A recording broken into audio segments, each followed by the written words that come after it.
Hello friends, welcome to தனம் இசேவை YouTube channel. நம்ம இன்னைக்கு என்ன பார்க்க போகிறோம் அப்படின்னா, நேட்டிவிட்டி சர்டிஃபிகேட் எப்படி போட போகிறது அப்படின்றது தான் இந்த வீடியோவில் பார்க்க போகிறோம். ஸோ இந்த வீடியோவை நீங்கள் ஃபஸ்ட் டைம் பார்க்குறீங்கன்னா மறக்காமல் என்னோட சேனலை சப்ஸ்கிரைப் பண்ணிட்டு அந்த பெல் ஐக்கானை கிளிக் பண்ணிக்கோங்க.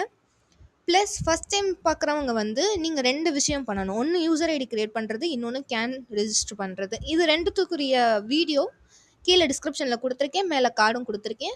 அந்த ப்ராசஸை முடிச்சுட்டு இப்போ இந்த வீடியோவுக்கு வாங்க. அப்போ தான் உங்களுக்கு ஸ்மூத்தாக உங்களால் சர்டிஃபிகேட் அப்ளை பண்ணி வாங்க முடியும். ஸோ வாங்க இப்போ நம்ம நேட்டிவிட்டி சர்டிஃபிகேட் எப்படி அப்ளை பண்ணுறதுன்னு பார்க்கலாம்.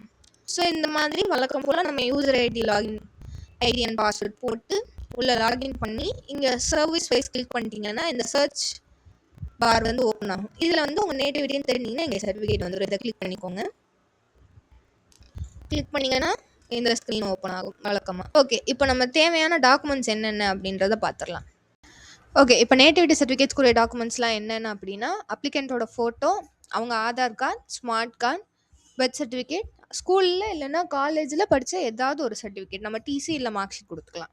இந்த நேட்டிவிட்டி சர்டிஃபிகேட் எதுக்காக போடுறோம் அப்படின்னா, நம்ம ஒரு தமிழ்நாடு ரெசிடென்ட் தான் அப்படின்னு காமிக்கிறதுக்காக தான் இந்த சர்டிஃபிகேட்டை தமிழ்நாட்டில் நம்ம எடுக்கிறோம். இந்த நேட்டிவிட்டி சர்டிஃபிகேட்டை தமிழில் ரெண்டு பேரில் சொல்லுவாங்க. ஒன்று பிறப்பிட சான்றிதழ், இன்னொன்று இருப்பிட சான்றிதழ் அப்படின்னு வரும். இங்கிலீஷில் நேம் ஒன்று தான். இப்போ பிறப்பிட சான்றிதழ் என்னன்னா, நம்ம பிறந்ததுலேருந்து ஒரே அட்ரஸில் இருக்கோம் அப்படின்னா நம்ம பிறப்பிட சான்றிதழ் போட்டுக்கலாம். என்னோட பர்த் சர்டிஃபிகேட்டில் இருக்கிற அட்ரஸும் ஆதாரில் இருக்கிற அட்ரஸும் மோரார்லெஸ் சேம் தான் அப்படின்றவங்க பிறப்பிட சான்றிதழ் போட்டுக்கலாம். இருப்பிட சான்றிதழ் யார் போடலாம் அப்படின்னா, அட்ரஸ் மாறிட்டே இருக்கிறவங்க. இன்கேஸ் நம்ம இப்போ வாடகை வீட்டில் இருக்கிறவங்கெல்லாம் அட்ரஸ் மாறிட்டே இருப்பாங்க சில நேரம். ஸோ அவங்க இருப்பிட சான்றிதழ் தான் போடணும். ப்ளஸ் நம்ம தமிழ்நாட்டில் 5 இயர்ஸ் இருந்திருக்கோம் அப்படின்ற ப்ரூஃப் காமிக்கணும் இருப்பிட சான்றிதழ் கொடுக்கும்போது. அது எப்படின்றத நான் அப்ளை பண்ணும்போது உங்களுக்கு நான் சொல்கிறேன். ஓகே, இப்போ நம்ம சர்டிஃபிகேட் அப்ளை பண்ண போகலாம். ஸோ வழக்கம் போல் இதில் போய் நம்ம ப்ரொசீட் கொடுத்த உடனே ஆதார் நம்பர் போட்டு சர்ச் பண்ணோம்னா நம்ம டீட்டெயில்ஸ் வரும்.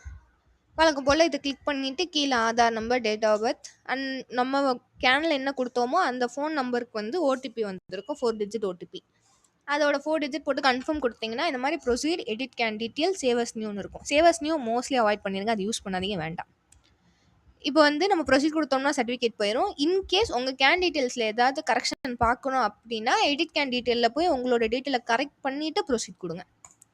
பார்ட் இப்போ நீங்கள் பிறந்ததுலேருந்தே ஒரே அட்ரஸ் ஒரே ஊர் அப்படின்னா நேட்டிவிட்டி பை பர்த்தை தாராளமாக போட்டுக்கலாம். உங்களுக்கு கீழே எதுவுமே கேட்காது, டைரெக்டாக சப்மிட் தான் கேட்கும். இன்கேஸ் நீங்கள் வீடு மாறி இருக்கேன், நான் பிறந்ததுலேருந்து ஒரு வீடு மாறி மாறி இருப்பேன் அப்படின்னா நேட்டிவிட்டி பை ரெசிடென்ஸ் போடுங்க. நேட்டிவிட்டி பை ரெசிடென்ஸ் போட்டிங்கன்னா கீழே இந்த மாதிரி இப்போ இந்த அட்ரஸ் காலமில் என்ன பண்ணணும்னா, நம்ம 5 இயர்ஸ் அபோவ் நான் தமிழ்நாட்டில் தான் இருந்திருக்கேன் அப்படின்றத காமிக்கணும். நீங்கள் 5 இயர்ஸ் அபோவ் எத்தனை வீடு மாறிக்கீங்களோ அந்த அட்ரஸ் நம்ம போடணும். மோஸ்ட்லி நம்ம 2 or 3 ஹவுசஸ் தான் மாறி இருக்கோம்னு வச்சுக்கோங்களேன். அந்த அட்ரஸ் இந்த அட்ரஸில் நான் இந்த தேதியிலேருந்து இந்த தேதி வரைக்கும் இருக்கேன், இந்த அட்ரஸில் இந்த தேதியிலேருந்து இந்த தேதி வரைக்கும் இருக்கேன், ரிவர்ஸில் போடணும். 26 to 23 ஒன்று அட்ரஸ், 23 to 22 ஒரு அட்ரஸ், அந்த மாதிரி ரிவர்ஸ் ஆர்டரில் போடணும். 5 இயர்ஸ் அபோவ் காமிக்கணும், அவ்வளோதான் மேட்டர். நீங்கள் 5 வருஷத்துக்கு மேலே ஒரே வீட்டில் இருக்கீங்கன்னா அந்த அட்ரஸை மட்டும் போட்டு நான் 26லேருந்து 2021 வரைக்கும் இந்த வீட்டில் இருந்திருக்கேன் அப்படின்னு போட்டு நீங்கள் சப்மிட் பண்ணால் போதும். அதை எப்படி பண்ணுறதுன்றதை நான் இப்போ காமிக்கிறேன். போய் இப்போ நான் சும்மா ஒரு ஊர் போடுறேன்.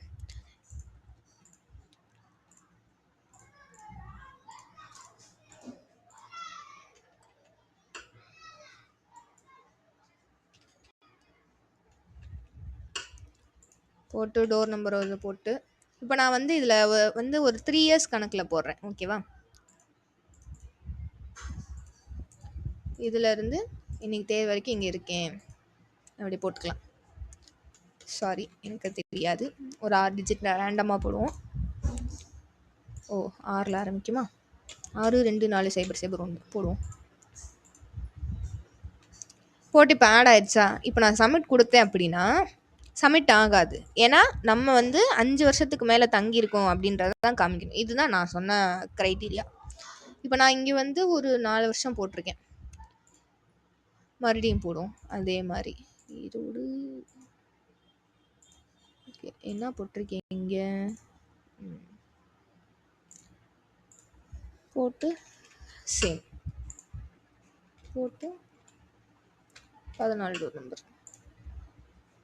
இப்போ நான் வந்து இங்கே 22 வர இருந்து 26 வரைக்கும் இங்கே காமிச்சிருக்கேனா, இப்போ நான் வந்து என்ன டேட் கொடுக்கணும்னா 2020லேருந்து 22க்கு முன்னாடி டேட் அப்படின்னா நான் வந்து May 31 கொடுக்கணும். அந்த கண்டினியூட்டி இருக்கணும். போட்டு ஆட் கொடுக்கும்.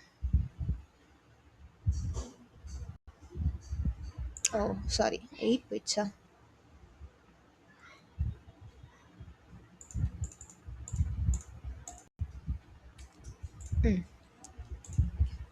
போட்டிங்கன்னா இந்த மாதிரி ஆட் ஆயிரும். ஸோ இது டோட்டலாக ஒரு 5 வருஷத்துக்கு மேலே இருக்குது. இப்போ நான் சப்மிட் கொடுத்தேன்னா எனக்கு வந்து இந்த மாதிரி வந்துடும். இப்போ நான் வந்து நேட்டிவிட்டி பை ரெசிடென்ஸ் போட்டிருக்கேன். ஸோ அதனால எனக்கு என்ன கேட்குது, school education certificate or any other நீங்கள் 5 வருஷத்துக்கு மேலே இருக்கீங்க அப்படின்றத காமிக்கிறதுக்குரிய சர்டிஃபிகேட், அதான் டிசி இல்லை படித்த மார்க் ஷீட் ஏற்றிக்கலாம், மேண்டிட்ரி. இப்போ நான் நேட்டிவிட்டி பை பர்த் போடுறேன். திரும்ப பர்த் போட்டு கீழே போய் நான் சப்மிட் பண்ணுறேன். எனக்கு பாருங்கள் இங்கே வந்து எம்ப்ளாய்மெண்ட் ரிலேட்டட் அந்த மாதிரி எக்ஸ்ட்ரா சர்டிஃபிகேட்டே கேட்காது. என்னோடய photo, any address proof, Aadhaar card ஏற்றணும், பர்த் சர்டிஃபிகேட் ஏற்றணும், செல்ஃப் டிக்ளரேஷன் ஏற்றணும். வழக்கம் போல் இங்கே ஸ்மார்ட் கார்டு கேட்காது. இந்த நேட்டிவிட்டி சர்டிஃபிகேட்லேயே வந்து ஸ்மார்ட் கார்டு கேட்க மாட்டாங்க, கம்யூனிட்டிலையும் கேட்க மாட்டாங்க. பட் நம்ம என்ன பண்ணணும்னா கம்பல்சரியாக ஸ்மார்ட் கார்டை அப்லோட் பண்ணியே ஆகணும். இதில் இன்னொரு முக்கியமான விஷயம் என்னென்னா, நீங்கள் ஆதாரில் இருக்கிற அட்ரஸும் ஸ்மார்ட் கார்டில் இருக்கிற அட்ரஸும் சேமாக இருக்கணும். அது ரெண்டும் வேறு வேறையாக இருந்தால் கன்ஃபார்மாக எந்த விஏஓனாலும் ரிஜெக்ட் பண்ணிடுவாங்க. ஸோ இன்கேஸ் அதில் வேறு ஏதாவது சேஞ்சஸ் இருந்தாலும் ரெண்டுமே ஒரே அட்ரஸாக இருக்கிற மாதிரி, இன்கேஸ் உங்களுக்கு ஸ்மார்ட் கார்டில் இருக்கிற அட்ரஸ் கரெக்ட்னா ஆதாரில் மாற்றுங்க, ஆதாரில் இருக்கிறது கரெக்ட்னா ஸ்மார்ட் கார்டில் மாற்றுங்க, ரெண்டுமே மேட்சாக இருக்கணும். ஸோ இதை வந்து ஃபாலோ பண்ணி எல்லாமே கரெக்டாக இருந்துச்சுன்னா இதில் அப்லோட் பண்ணி சப்மிட் பண்ணிடலாம். வழக்கம் போல் இதுதான் வந்து செல்ஃப் டிக்ளரேஷன் ஃபார்ம். இதை வந்து எடுத்து கையெழுத்து போட்டு நம்ம வந்து அப்லோட் பண்ணிடலாம். ஓகே, இப்போ நம்ம எல்லாமே அப்லோட் பண்ணியாச்சு. மேக் பேமெண்ட் கொடுக்குறோம். கொடுத்த உடனே மறுபடியும் ஒரு ஸ்க்ரீன் ஓப்பன் ஆகும். டிக் போட்டு மேக் பேமெண்ட் கொடுத்தீங்கன்னா மறுபடியும் யூபிஐயில் போய் கியூஆர் கோட் போட்டு பேமெண்ட் பண்ணிங்கன்னா சக்ஸஸ்ஃபுல்லாக உங்களோட சர்டிஃபிகேட் சப்மிட் ஆயிரும். ஸோ இன்கேஸ் பேமெண்ட் ஃபெயிலியர் ஆச்சுன்னா என்ன பண்ணணும் அப்படின்றத இப்போ நான் சொல்கிறேன். நம்ம சேவ்டு அப்ளிகேஷன் அப்படின்றதுல கிளிக் பண்ணி போனோம்னா நம்ம அப்ளை பண்ண சர்டிஃபிகேட்ஸ்லாம் இருக்கும். அதில் உங்களுக்கு எந்த சர்டிஃபிகேட்டுக்கு பே பண்ணணுமோ அதுக்குரியதை வந்து கிளிக் பண்ணிடுங்க. இப்போ நம்ம நேட்டிவிட்டி போடுறோமோ, ஸோ அந்த நேட்டிவிட்டி சர்டிஃபிகேட்க்கு நேராக வந்து அந்த ஐக்கானை கிளிக் பண்ணிங்கன்னா கீழே வந்து மேக் பேமெண்ட் ஆப்ஷன் வரும். அதில் போய் நீங்கள் வந்து மறுபடியும் பணம் கட்டிக்கலாம்.